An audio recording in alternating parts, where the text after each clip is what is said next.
जम्मू में 12 फरवरी से 27वें सालाना फुटबॉल चैंपियनशिप का इनेकाद किया जाएगा और इस चैंपियनशिप का इनेकाद जम्मू कश्मीर फुटबॉल एसोसिएशन की जानिब से किया जा रहा है। इस चैंपियनशिप में 46 क्लब्स और टीमें हिस्सा लेंगी। चैंपियनशिप के मैच जम्मू के साइंस कॉलेज और मिनी स्टेडियम परेड में खेले जाएंगे। चैंपियनशिप का आखिरी मुकाबला 20 फरवरी को खेला जाएगा। इस बारे में एसोसिएशन के ऑफिसर्स ने एक प्रेस कॉन्फ्रेंस में ये जानकारियां दी। हम स्टेट चैंपियनशिप के नाम से ये टूर्नामेंट हम शुरू कर रहे थे हर साल। इस साल हमने इसका नाम रखा है एनुअल फुटबॉल चैंपियनशिप। ये टूर्नामेंट 12 तारीख से शुरू होने जा रहा है परेड ग्राउंड में। इस टूर्नामेंट में डिस्ट्रिक्ट की पहले सिलेक्टेड टीमें 20 टीमें इसमें शिरकत कर रहे हैं और डिपार्टमेंट की टीमें और 2 आई लीग की टीमें और जम्मू डिस्ट्रिक्ट की 15 टीमें इसमें शिरकत कर रही है। लेकिन टोटल 46 टीमें इसमें शिरकत कर रही है। इसमें तकरीबन 1000 से ज़्यादा प्लेयर्स को एक platform Jammu Kashmir Football Association दे रहा है ताकि अपने टैलेंट को शोकेस वहाँ पर कर सकते हैं। तो इस ज़िम्न में जम्मू कश्मीर फुटबॉल एसोसिएशन के इसके अलावा भी बहुत सारे कुछ प्रोग्राम्स है। उसके बाद हम और एक tournament police martyrs football tournament भी मुनक्कद करवाने जा रहे हैं पुलिस डिपार्टमेंट के साथ भी, और भी कुछ एक्टिविटीज़ वहाँ पर करवाना चाहते हैं ताकि हम जम्मू ज़्यादा से यूथ को इस फुटबॉल की तरफ एंगेज कर सके, क्योंकि कश्मीर में ज़्यादा ये पॉपुलर गेम है। राजौरी के गार्जियन के पहाड़ी इलाके में वाक़ मशहूर सूफी संत फाते मोहम्मद गंगी साहब श्राइन में इन दिनों ज़ायरीन का तांता लगा हुआ है। मकामी लोगों की माने तो खूबसूरत वादियों के गोद में वाक़ अकीदत के इस मरकज़ पर आने वाले अकीदतमंदों की हर मुराद पूरी होती है।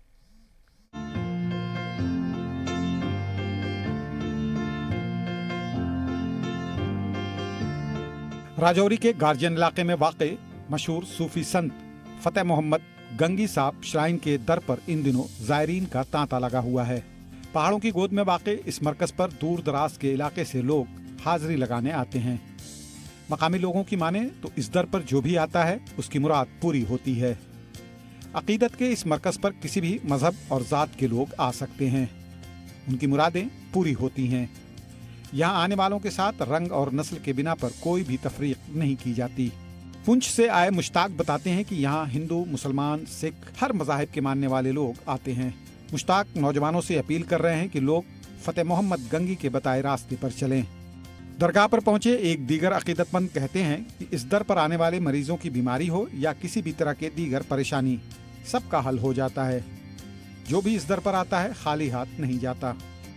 औलियाओं और सूफियों की सरजमी जम्मू कश्मीर में अमन के पैगाम आम करने वाली ये दरगाह सदियों से मुल्क और दुनिया के लोगों के रास्तों पर रोशनी बिखेरने की कोशिश कर रहे हैं। जरूरत है तो सिर्फ उन पर अमल करने की। ब्यूरो रिपोर्ट, जी मीडिया।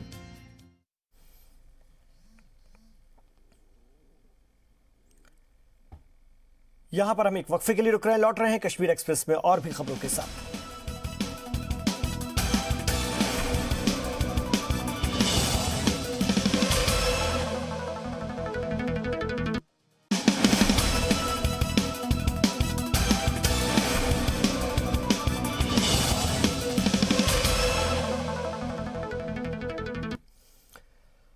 आज आपको पाकिस्तान से जुड़ी 2 बड़ी वारदात मामले दिखाएंगे। पाकिस्तान अपनी हरकत से बाज नहीं आ सकता, इसलिए वो हिंदुस्तानी सरहद पर पिछले 1 हफ्ते से फायरिंग कर रहा है। कल और आज हिंदुस्तानी फौज ने पाकिस्तान पर जोरदार हमला किया, पाकिस्तान को उसकी हरकत पर मुंहतोड़ जवाब दिया।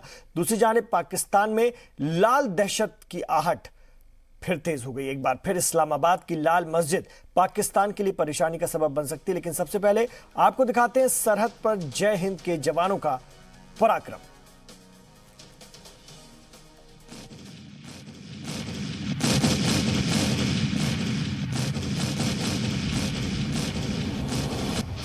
पाकिस्तान देख लो अपनी बर्बादी के सबूत। पहाड़ी पर दिख रहे धुएं का ये गुबार पाकिस्तान की चौकियों के तबाह होने का गवाह है। हिंदुस्तानी फौज ने उसी की जुबान और उसी के अंदाज में पाकिस्तान को अहम सबक सिखाया है।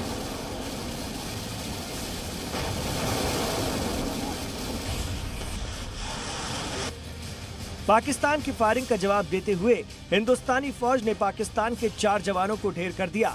इतना ही नहीं, हिंदुस्तानी फौज ने पाकिस्तान की 4 चौकियों को भी तबाह बर्बाद कर दिया है। पाकिस्तान को उसके किए की सजा इसीलिए मिली है क्योंकि उसने हिमाकत ही ऐसी की है।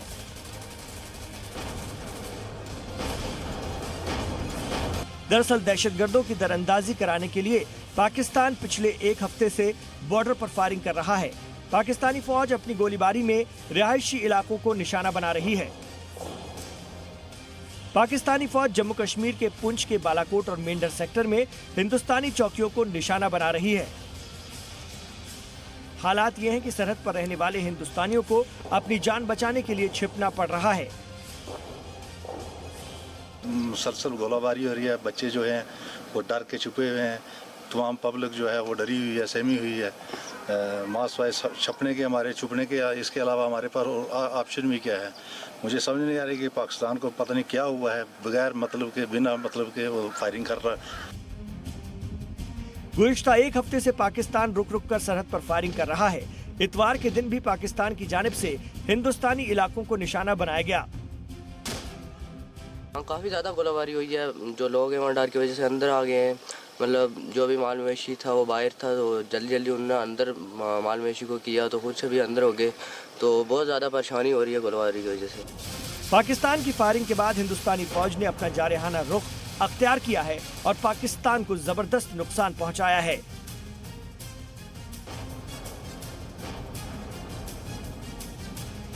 दरअसल पाकिस्तान की इस फायरिंग के पीछे कई सबब हैं, जिसका इंकिशाफ हम करने जा रहे हैं। सरहद पर फायरिंग करके पाकिस्तान लॉन्चिंग पैड से दहशतगर्दों की दरअंदाजी कराने की फिराक में है। इसके अलावा पाकिस्तान में महंगाई और कंगाली है, जिस पर से तवज्जो हटाने के लिए पाकिस्तान हिंदुस्तानी सरहद पर फायरिंग कर रहा है। पाकिस्तान की फायरिंग की एक और बड़ी वजह है जम्मू कश्मीर से दफा 370 खत्म होना। 370 खत्म होने के बाद से कश्मीर में दहशतगर्दी के वाकयात में कमी आई है। यहाँ तक कि अब कश्मीरी नौजवानों के दहशतगर्द तंजीमों में भर्ती होने की तादाद में भी कमी वाक़ई हुई है। एक अंदाजे के मुताबिक पहले जहाँ हर महीने 14 कश्मीरी नौजवान दहशतगर्द तंजीमों में भर्ती होते थे, अब वो तादाद कम होकर सिर्फ 5 रह गई है। दहशतगर्दों के जनाजे में भी अब पहले से कम कश्मीरी नौजवान नजर आते हैं। नए कश्मीर से पाकिस्तान इस कदर खौफजदा हो गया है कि उसने सरहद पर फायरिंग बढ़ा दी है,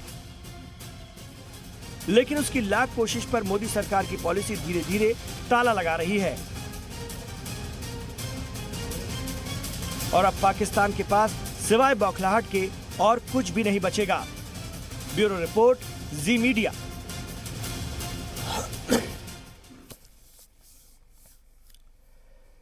तो ये जो दहशतगर्दी पाकिस्तान करता है और लगातार करता चला आ रहा है, उससे उसका घर भी महफूज नहीं है। जी हां, पाकिस्तान के लिए शिद्दत पसंदी उसके लिए जहमत बनकर एक बार फिर सामने आ चुकी है और इस बार जहर उगलने वाले मौलाना ने पाकिस्तान के इस्लामाबाद की मस्जिद पर कब्जा कर लिया है।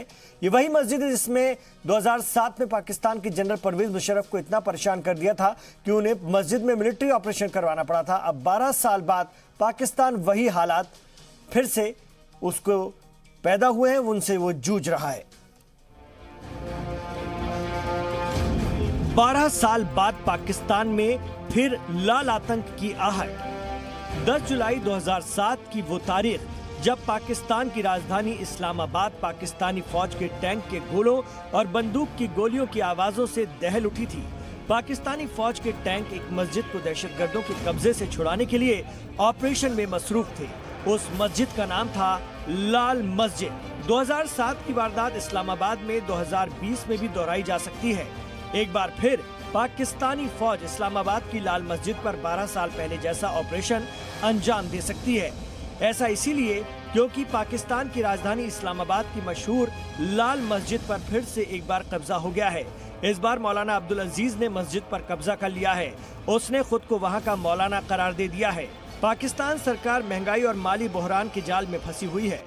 इस मौके का फायदा उठाते हुए दहशतगर्दों के हिमायती मौलाना ने इस्लामाबाद की लाल मस्जिद पर कब्जा कर सीधे सीधे वजीर आजम इमरान खान को चैलेंज दे दिया है। मौलाना अब्दुल अजीज के इरादे किस कदर खौफनाक हैं, इसका अंदाजा इसी बात से लगाया जा सकता है कि इस बार वो अपने साथ 100 खवातीन तालिबात को लाल मस्जिद में ले गया है ताकि किसी भी ऑपरेशन के दौरान वो लड़कियों को अपने ढाल बना सके।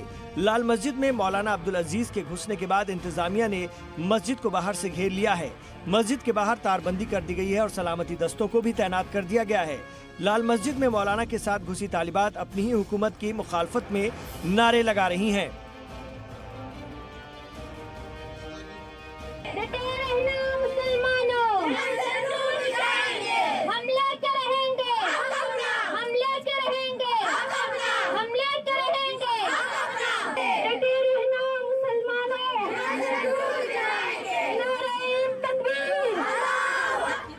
लाल मस्जिद के अंदर बंद मुस्लिम तालिबात सलामती दस्तों को भी भला बुरा कह रही हैं और उन पर सवाल खड़े कर रही हैं।